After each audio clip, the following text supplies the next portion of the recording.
garde-robe est sans tabou, Slim J là-bas, Sarwell Boubou.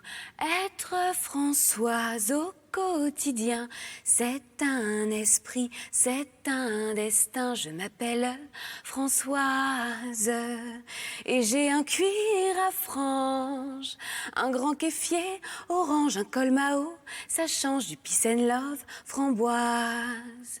Je m'appelle Françoise et je vivrai ma vie sous le ciel qui s'embrase. Je te ferai l'humour le jour comme la nuit.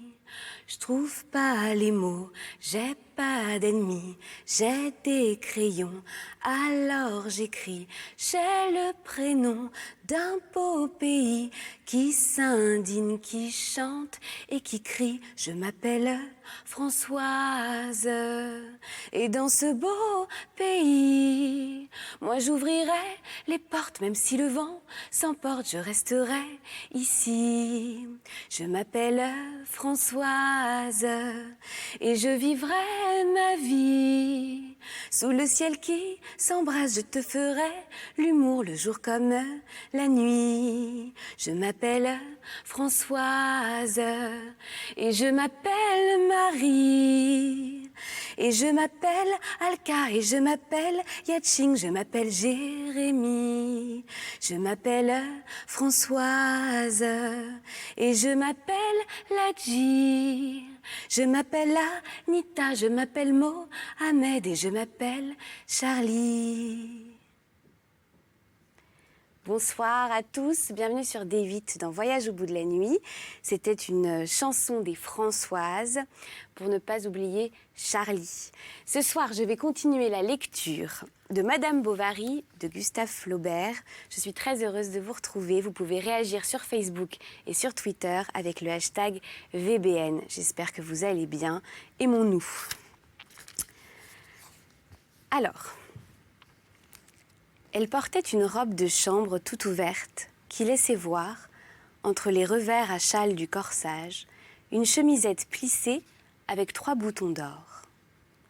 Sa ceinture était une cordelière à gros glands et ses petites pantoufles de couleur grenat avaient une touffe de ruban large qui s'étalait sur le cou de pied. Elle s'était acheté un buvard, une papeterie, un porte-plume et des enveloppes. Quoiqu'elle n'eût personne à qui écrire, elle époussetait son étagère, se regardait dans la glace, prenait un livre, puis, rêvant entre les lignes, le laissait tomber sur ses genoux. Elle avait envie de faire des voyages ou de retourner vivre à son couvent. Elle souhaitait à la fois mourir et habiter Paris. Charles, à la neige, à la pluie, chevauchait par les chemins de traverse. Il mangeait des omelettes sur la table des fermes, entrait son bras dans des lits humides, recevait au visage le jet tiède des saignées, écoutait des râles, examinait des cuvettes, retroussait bien du linge sale, mais il trouvait, tous les soirs, un peu flambant, la table servie, des meubles souples et une femme en toilette fine, charmante et sentant frais. À ne savoir même d'où venait cette odeur, ou si ce n'était pas sa peau qui parfumait sa chemise. Elle le charmait par quantité de délicatesse. C'était tantôt une manière nouvelle de façonner pour les bougies de bobèche, de papier, un volant qu'elle changeait à sa robe, ou le nom extraordinaire d'un mets bien simple. Et que la bonne avait manqué, mais que Charles, jusqu'au bout, avalait avec plaisir. Elle vit à Rouen des dames qui portaient à leur montre un paquet de breloques. Elle acheta des breloques. Elle voulut sur sa cheminée 2 grands vases de verre bleu et quelque temps après, un nécessaire d'ivoire avec un dé de vermeil. Moins Charles comprenait ses élégances, plus il subissait la séduction. Elle ajoutait quelque chose au plaisir de ses sens et à la douceur de son foyer. C'était comme une poussière d'or qui sablait tout du long le petit sentier de sa vie. Il se portait bien. Il avait bonne mine. Sa réputation était établie tout à fait. Les campagnards le chérissaient parce qu'il n'était pas fier. Il caressait les enfants, n'entrait jamais au cabaret et d'ailleurs inspirait de la confiance par sa moralité. Il réussissait particulièrement dans les catarrhes et maladies de poitrine. Craignant beaucoup de tuer son monde, Charles, en effet, n'ordonnait guère que des potions calmantes, de temps à autre de l'émétique, un bain de pied ou des sangsues. Ce n'est pas que la chirurgie lui fit peur. Il vous saignait les gens largement, comme des chevaux, et il avait pour l'extraction des dents une poigne d'enfer. Enfin, pour se tenir au courant, il prit un abonnement à la Ruche médicale, journal nouveau dont il avait reçu le prospectus. Il en lisait un peu après son dîner, mais la chaleur de l'appartement, jointe à la digestion, faisait qu'au bout de 5 minutes, il s'endormait, et il restait là, le menton sur ses 2 mains, et les cheveux étalés comme une crinière jusqu'au pied de la lampe. Emma le regardait en haussant les épaules.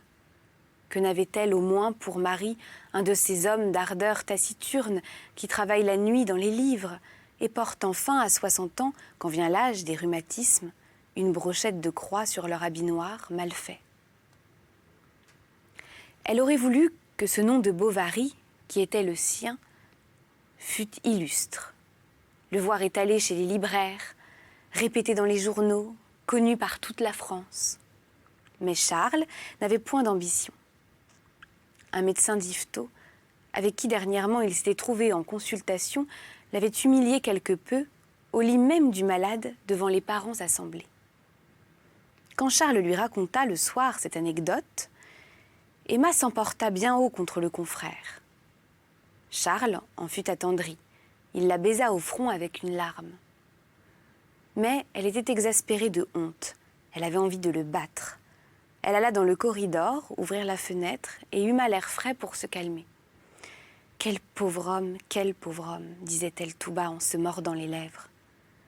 Elle se sentait d'ailleurs plus irritée de lui. Il prenait avec l'âge des allures épaisses. Il coupait au dessert le bouchon des bouteilles vides. Il se passait après manger la langue sur les dents. Il faisait, en avalant sa soupe, un gloussement à chaque gorgée, et comme il commençait d'engraisser, ses yeux déjà petits semblaient remonter vers les tempes par la bouffissure de ses pommettes. Emma, quelquefois, lui rentrait dans son gilet la bordure rouge de ses tricots, rajustait sa cravate ou jetait à l'écart les gants d'étain qu'il se disposait à passer. Et ce n'était pas comme il croyait pour lui, c'était pour elle-même, par expansion d'égoïsme, agacement nerveux. Quelquefois aussi, elle lui parlait des choses qu'elle avait lues, comme d'un passage de roman d'une pièce nouvelle ou de l'anecdote du grand monde que l'on racontait dans le feuilleton. Car enfin, Charles était quelqu'un, une oreille toujours ouverte, une approbation toujours prête. Elle faisait bien des confidences à sa levrette. Elle en eût fait aux bûches de la cheminée et au balancier de sa pendule. Au fond de son âme, cependant, elle attendait un événement. Comme les matelots en détresse, elle promenait sur la solitude de sa vie des yeux désespérés, cherchant au loin quelques voiles blanches dans les brumes de l'horizon.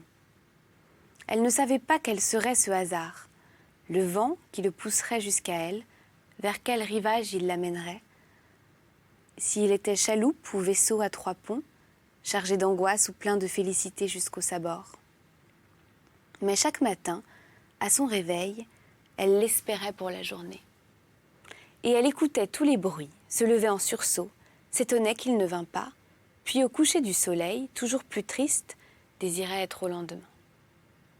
Le printemps reparut. Elle eut des étouffements aux premières chaleurs, quand les poiriers fleurirent. Dès le commencement de juillet, elle compta sur ses doigts combien de semaines lui restaient pour arriver au mois d'octobre, pensant que le marquis d'Andervilliers, peut-être, donnerait encore un bal à la Vaubyessard. Mais tout septembre s'écoula sans lettre ni visite. Après l'ennui de cette déception, son cœur de nouveau resta vide. Et alors, la série des mêmes journées recommença. Elles allaient donc maintenant se suivre ainsi à la file, toujours pareilles, innombrables, et n'apportant rien. Les autres existences, si plates qu'elles fussent, avaient du moins la chance d'un événement. Une aventure amenait parfois des péripéties à l'infini et le décor changeait. Mais pour elle, rien n'arrivait. Dieu l'avait voulu. L'avenir était un corridor tout noir et qui avait au fond sa porte bien fermée. Elle abandonna la musique. Pourquoi jouer? Qui l'entendrait? Puisqu'elle ne pourrait jamais, en robe de velours à manches courtes, sur un piano d'érard, dans un concert, battant de ses doigts légers les touches d'ivoire, sentir comme une brise circuler autour d'elle un murmure d'extase, ce n'était pas la peine de s'ennuyer à étudier. Elle laissa dans l'armoire ses cartons à dessin et la tapisserie. À quoi bon? À quoi bon? La couture l'irritait. J'ai tout lu, se disait-elle, et elle restait à rougir les pincettes ou regardant la pluie tomber. Comme elle était triste, le dimanche, quand on sonnait les vêpres, elle écoutait, dans un hébétement attentif, teinter un à un les coups fêlés de la cloche. Quelques chats sur les toits, marchant lentement, bombaient son dos aux rayons pâles du soleil. Le vent sur la grande route soufflait des traînées de poussière. Au loin, parfois, un chien hurlait. Et la cloche, à temps égaux, continuait sa sonnerie monotone qui se perdait dans la campagne. Cependant, on sortait de l'église. Les femmes en sabots cirés, les paysans en blouse neuve, les petits-enfants qui sautillaient nu-tête devant eux, tout rentrait chez soi. Et jusqu'à la nuit, 5 ou 6 hommes, toujours les mêmes, restaient à jouer au bouchon devant la grande porte de l'auberge. L'hiver fut froid. Les carreaux, chaque matin, étaient chargés de givre, et la lumière blanchâtre, à travers eux, comme par des verres dépolis, quelquefois ne variait pas de la journée. Dès 4 heures du soir, il fallait allumer la lampe. Les jours qu'il faisait beau, elle descendait dans le jardin. La rosée avait laissé sur les choux des guipures d'argent avec de longs filets clairs qui s'étendaient de l'un à l'autre. On n'entendait pas des oiseaux, tout semblait dormir. L'espalier couvert de paille et la vigne comme un grand serpent malade sous le chaperon du mur où l'on voyait, en s'approchant, se traîner des cloportes à pattes nombreuses. Dans les sapinettes, près de la haie, le curé en tricorne, qui lisait son bréviaire, avait perdu le pied droit et même le plâtre, s'écaillant à la gelée, avait fait des gales blanches sur sa figure. Puis elle remontait, fermait la porte, étalait les charbons, et défaillante à la chaleur du foyer, sentait l'ennui plus lourd qui retombait sur elle. Elle serait bien descendue causer avec la bonne, mais une pudeur la retenait. Tous les jours, à la même heure, le maître d'école en bonnet de soie noire ouvrait les auvents de sa maison et le garde champêtre passait, portant son sabre sur sa blouse. Soir et matin, les chevaux de la poste, 3 par 3, traversaient la rue pour aller boire à la mare. De temps à autre, la porte d'un cabaret faisait tinter sa sonnette, et quand il y avait du vent, l'on entendait grincer sur leurs 2 tringles les petites cuvettes en cuivre du perruquier qui servait d'enseigne à sa boutique. Elle avait pour décoration une vieille gravure de mode collée contre un carreau et un buste de femme en cire, dont les cheveux étaient jaunes. Lui aussi, le perruquier, il se lamentait de sa vocation arrêtée, de son avenir perdu, et rêvant quelques boutiques dans une grande ville, comme à Rouen par exemple, sur le port près du théâtre, il restait toute la journée à se promener en long, depuis la mairie jusqu'à l'église, sombre et attendant la clientèle. Lorsque Madame Bovary levait les yeux, elle voyait toujours là comme une sentinelle en faction, avec son bonnet grec sur l'oreille et sa veste de lastin. Dans l'après-midi, quelquefois, une tête d'homme apparaissait derrière les vitres de la salle. Tête hâlée, à favoris noirs, et qui souriait lentement d'un large sourire doux à dents blanches. Une valse aussitôt commençait, et sur l'orgue, dans un petit salon, des danseurs hauts comme le doigt, femmes en turban rose, tyroliens en jaquette, singes en habit noir, messieurs en culottes courtes, tournaient entre les fauteuils, les canapés, les consoles, se répétant dans les morceaux de miroir que raccordait à leurs angles un filet de papier doré. L'homme faisait aller sa manivelle, regardant à droite, à gauche et vers les fenêtres.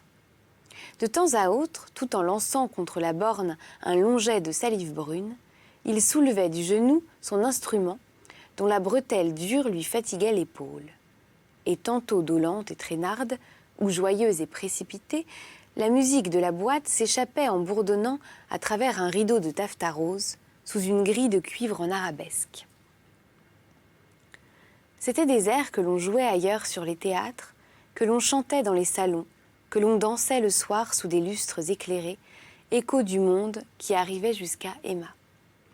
Des sarabandes à n'en plus finir se déroulaient dans sa tête, et comme une bayadère, sous les fleurs d'un tapis, sa pensée bondissait avec les notes, se balançait de rêve en rêve, de tristesse en tristesse. Quand l'homme avait reçu l'aumône dans sa casquette, il rabattait une vieille couverture de laine bleue, passait son orgue sur son dos et s'éloignait d'un pas lourd. Elle le regardait partir. Mais c'était surtout aux heures des repas qu'elle n'en pouvait plus. Dans cette petite salle au rez-de-chaussée, avec le poêle qui fumait, la porte qui criait, les murs qui suintaient, les pavés humides, toute l'amertume de l'existence lui semblait servie sur son assiette, et à la fumée du bouilli, il montait du fond de son âme comme d'autres bouffées d'affadissement. Charles était long à manger. Elle grignotait quelques noisettes ou bien, appuyée du coude, s'amusait avec la pointe de son couteau à faire des raies sur la toile cirée. Elle laissait maintenant tout aller dans son ménage. Et Madame Bovary mère, lorsqu'elle vint passer à Tostes une partie du carême, s'étonna fort de ce changement. Elle, en effet, si soigneuse autrefois et délicate, elle restait à présent des journées entières sans s'habiller, portait des bas de coton gris, s'éclairait à la chandelle. Elle répétait qu'il fallait économiser, puisqu'il n'était pas riche, ajoutant qu'elle était très contente, très heureuse, que Tostes lui plaisait beaucoup, et autres discours nouveaux qui fermaient la bouche à la belle-mère. Du reste, Emma ne semblait plus disposée à suivre ses conseils. Une fois même, Madame Bovary, s'étant avisée de prétendre que les maîtres devaient surveiller la religion de leurs domestiques, elle lui avait répondu d'un œil si colère et avec un sourire tellement froid que la bonne femme ne s'y frotta plus. Emma devenait difficile, capricieuse. Elle se commandait des plats pour elle, n'y touchait point. Un jour ne buvait que du lait pur et le lendemain des tasses de thé à la douzaine. Souvent, elle s'obstinait à ne pas sortir. Puis, elle suffoquait. Elle ouvrait les fenêtres, s'habillait en robe légère. Lorsqu'elle avait bien rudoyé sa servante, elle lui faisait des cadeaux ou l'envoyait promener chez les voisines. De même qu'elle jetait parfois aux pauvres toutes les pièces blanches de sa bourse, quoiqu'elle ne fût guère tendre cependant, ni facilement accessible à l'émotion d'autrui, comme la plupart des gens issus de campagnards qui gardent toujours à l'âme quelque chose de la callosité des mains paternelles. Vers la fin de février, le père Rouault, en souvenir de sa guérison, apporta lui-même à son gendre une dinde superbe, et il resta 3 jours à Tostes. Charles, étant assez malade, Emma lui tint compagnie. Il fuma dans la chambre, cracha sur les chenets, causa culture, veaux, vaches, volailles et conseil municipal, si bien qu'elle referma la porte quand il fut parti, avec un sentiment de satisfaction qui la surprit elle-même. D'ailleurs, elle ne cachait plus son mépris pour rien ni pour personne, et elle se mettait quelquefois à exprimer des opinions singulières, blâmant ce que l'on approuvait et approuvant des choses perverses ou immorales, ce qui faisait ouvrir de grands yeux à son mari. Est-ce que cette misère durerait toujours? Est-ce qu'elle n'en sortirait pas? Elle valait bien cependant toutes celles qui vivaient heureuses. Elle avait vu des duchesses à la Vaubyessard qui avaient la taille plus lourde et les façons plus communes, et elle exécrait l'injustice de Dieu. Elle s'appuyait la tête au mur pour pleurer. Elle enviait les existences tumultueuses, les nuits masquées, les insolents plaisirs avec tous les éperduements qu'elle ne connaissait pas et qu'il devait donner. Elle pâlissait et avait des battements de cœur. Charles lui administra de la valériane et des bains de camphre. Tout ce que l'on essayait semblait l'irriter davantage. En de certains jours, elle bavardait avec une abondance fébrile. À ces exaltations succédaient tout à coup des torpeurs où elle restait sans parler, sans bouger. Ce qui la ranimait alors, c'était se répandre dans les bras un flacon d'eau de Cologne. Comme elle se plaignait de toast continuellement, Charles imagina que la cause de sa maladie était sans doute dans quelque influence locale, et s'arrêtant à cette idée, il songea sérieusement à aller habiter ailleurs. Dès lors, elle but du vinaigre pour se faire maigrir, contracta une petite toux sèche et perdit complètement l'appétit. Il en coûtait à Charles d'abandonner Toast après 4 ans de séjour et au moment où il commençait à s'y poser. S'il le fallait cependant. Il la conduisit à Rouen voir son ancien maître. C'était une maladie nerveuse, on devait la changer d'air. Après s'être tourné de côté et d'autre, Charles apprit qu'il y avait dans l'arrondissement de Neufchâtel un fort bourg nommé Yonville-l'Abbé, dont le médecin, qui était un réfugié polonais, venait de décamper la semaine précédente. Alors il écrivit au pharmacien de l'endroit pour savoir quel était le chiffre de la population, la distance où se trouvait le confrère le plus voisin, combien par année gagnait son prédécesseur, etc. Et les réponses ayant été satisfaisantes, il se résolut à déménager vers le printemps si la santé d'Emma ne s'améliorait pas.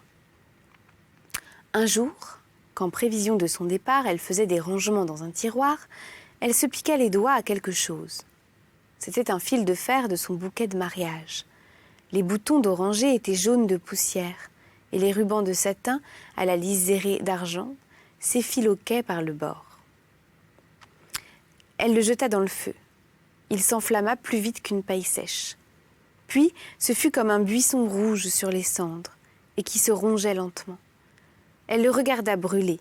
Les petites baies de carton éclataient, les fils d'arcale se tordaient, le galon se fondait, et les corolles de papier racornies, se balançant le long de la plaque comme des papillons noirs, enfin s'envolèrent par la cheminée. Quand on partit de Toast au mois de mars, Madame Bovary était enceinte. Deuxième partie. Yonville-l'Abbé, ainsi nommé à cause d'une ancienne abbaye de Capucins dont les ruines n'existent même plus, est un bourg à 8 lieues de Rouen, entre la route d'Abbeville et celle de Beauvais, au fond d'une vallée qu'arrose l'Arieule, petite rivière qui se jette dans l'Andelle, après avoir fait tourner 3 moulins vers son embouchure, et où il y a quelques truites que les garçons le dimanche s'amusent à pêcher à la ligne. On quitte la grande route à la Boissière et l'on continue à plat jusqu'au haut de la côte des Leux, d'où l'on découvre la vallée. La rivière qui la traverse en fait comme 2 régions de physionomie distinctes.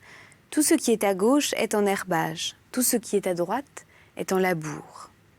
La prairie s'allonge sous un bourrelet de collines basses pour se rattacher par derrière au pâturage du pays de Bray. Tandis que, du côté de l'est, la plaine, montant doucement, va s'élargissant et étale à perte de vue ses blondes pièces de blé. L'eau qui court au bord de l'herbe sépare d'une raie blanche la couleur des prés et celle des sillons, et la campagne ainsi ressemble à un grand manteau déplié qui a un collet de velours vert bordé d'un galon d'argent. Au bout de l'horizon, lorsqu'on arrive, on a devant soi les chênes de la forêt d'Argueil, avec les escarpements de la côte Saint-Jean, rayés du haut en bas par de longues traînées rouges inégales. Ce sont les traces des pluies. Et ces tons de briques, tranchant en filets, minces sur la couleur grise de la montagne, viennent de la quantité de sources ferrugineuses qui coulent au-delà dans le pays d'alentour. On est ici sur les confins de la Normandie, de la Picardie et de l'Île-de-France. Contrée bâtarde où le langage est sans accentuation, comme le paysage sans caractère. C'est là que l'on fait les pires fromages de Neufchâtel, de tout l'arrondissement. Et d'autre part, la culture y est coûteuse, parce qu'il faut beaucoup de fumier pour engraisser ces terres friables pleines de sable et de cailloux. Jusqu'en 1835, il n'y avait point de route praticable pour arriver à Yonville. Mais on a établi vers cette époque un chemin de grande vicinalité et qui relie la route d'Abbeville et celle d'Amiens. Et sert quelquefois au roulier allant de Rouen dans les Flandres. Cependant, Yonville-l'Abbaye est demeurée stationnaire malgré ses débouchés nouveaux. Au lieu d'améliorer les cultures, on s'y obstine encore aux herbages. Quelque déprécié qu'il soit, et le bourg paresseux s'écartant de la plaine a continué naturellement à s'agrandir vers la rivière. On l'aperçoit de loin, tout couché, en long sur la rive, comme un gardeur de vaches qui fait la sieste au bord de l'eau. Au bas de la côte, après le pont, commence une chaussée plantée de jeunes trembles, qui vous mène en droite ligne jusqu'aux premières maisons du pays. Elles sont encloses de haies, au milieu de cours pleines de bâtiments éparses, pressoirs, charteries et bouilleries, disséminés sous les arbres touffus, portant des échelles, des gaules ou des faux accrochés dans leurs branchages. Les toits de chaume, comme des bonnets de fourrure rabattus sur des yeux, descendent jusqu'au tiers, à peu près des fenêtres basses, dont les gros verres bombés sont garnis d'un nœud dans le milieu, à la façon d'écus de bouteilles. Sur le mur de plâtre que traversent en diagonale des lambourdes noires, s'accrochent parfois quelques maigres poiriers, et les rez-de-chaussée ont à leur porte une petite bannière tournante pour les défendre des poussins qui viennent picorer sur le seuil des miettes de pain bis trempées de cidre. Cependant, les cours se font plus étroites, les habitations se rapprochent, les haies disparaissent. Un fagot de fougères se balance sous une fenêtre au bout d'un manche à balai. Il y a la forge d'un maréchal et ensuite un charron avec 2 ou 3 charrettes neuves, en dehors et qui empiètrent sur la route. Puis, à travers une claire-voie, apparaît une maison blanche au-delà d'un rond de gazon que décore un amour, le doigt posé sur la bouche. 2 vases en fonte sont à chaque bout du perron. Des panonceaux brillent à la porte. C'est la maison du notaire et la plus belle du pays.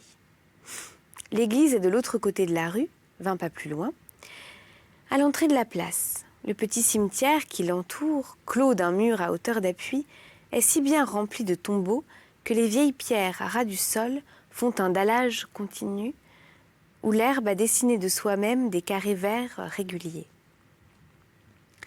L'église a été rebâtie à neuf dans les dernières années du règne de Charles X. La voûte en bois commence à se pourrir par le haut et de place en place a des enfonçures noires dans sa couleur bleue. Au-dessus de la porte, où seraient les orgues, se tient un jubé pour les hommes avec un escalier tournant qui retentit sous les sabots. Le grand jour, arrivant par les vitraux tout unis, éclaire obliquement les bancs rangés en travers de la muraille, que tapissent çà et là quelques paillassons cloués, ayant au-dessous de lui ces mots en grosses lettres « Banc de monsieur un tel ». Plus loin, à l'endroit où le vaisseau se rétrécit, le confessionnal fait pendant à une statuette de la Vierge, vêtue d'une robe de satin, coiffée d'un voile de tulle semé d'étoiles d'argent, et tout empourprée aux pommettes, comme une idole des îles Sandwich. Enfin, une copie de la Sainte Famille, envoi du ministre de l'Intérieur, dominant le maître-autel, entre 4 chandeliers, termine au fond la perspective. Les stalles du chœur, en bois de sapin, sont restées sans être peintes. Les halles, c'est-à-dire un toit de tuiles supporté par une vingtaine de poteaux, occupent à elles seules la moitié environ de la grande place d'Yonville. La mairie, construite sur les dessins d'un architecte de Paris, est une manière de temple grec qui fait l'angle à côté de la maison du pharmacien. Elle a au rez-de-chaussée 3 colonnes ioniques et au premier étage une galerie à plein cintre, tandis que le tympan qui la termine est rempli par un coq gaulois appuyé d'une patte sur la charte et tenant de l'autre les balances de la justice. Voilà, merci beaucoup de m'avoir écouté ce soir dans Voyage au bout de la nuit. Je vous lisais Madame Bovary de Flaubert. Je vous souhaite une très belle nuit. À bientôt.